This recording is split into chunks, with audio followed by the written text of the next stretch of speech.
that the government were encouraging alcohol companies to add poison to their industrial alcohol to stop the Americans making their own booze. Interesting. So, I mean, it started in the early 1900s, and then it went all the way through to, the early 30s, where they were actually claiming that the US were poisoning them through the prohibition. And then the US actually ended up coming out and saying, well, it wasn't just us, it was the manufacturers. But yes, we were adding poison to industrial alcohol products. So sometimes conspiracies do pay off. Constantly cross-check anything the government says. That's the idea, right? Well, is that the moral of the story? That basically we live in a post-truth world. Now everything potentially can be a lie. We've got social media telling us one thing, the news telling us something else. So every time we see a photo that's gone viral, whether it's a politician, whether it's some poor displaced orphan, is it actually true?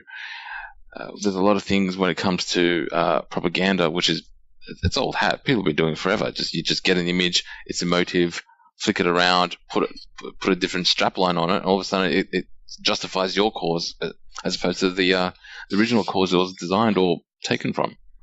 So are the conspiracies now getting to a point where they are used politically, not only to manipulate us with our lives, but just literally on our political and voting decisions? And if that's the case, is it Cold War 2.0, and it's just we should expect more of this, Andre?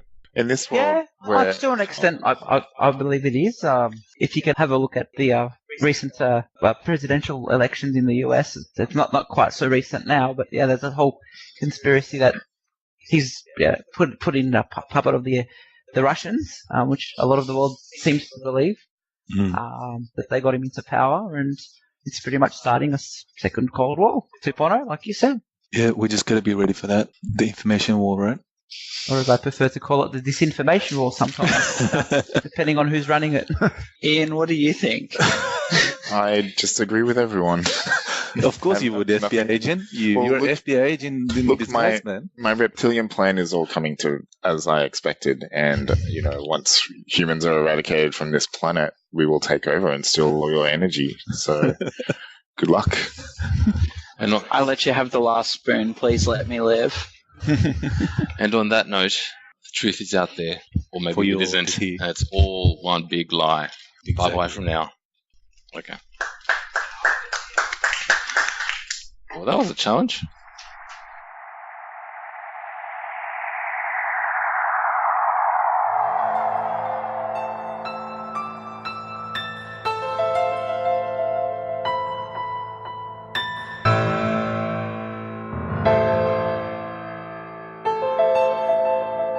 You have been listening to the Lunchtime Special podcast. Subscribe and like us on iTunes, Castbox, Spreaker and SoundCloud. Follow us on Instagram and Facebook.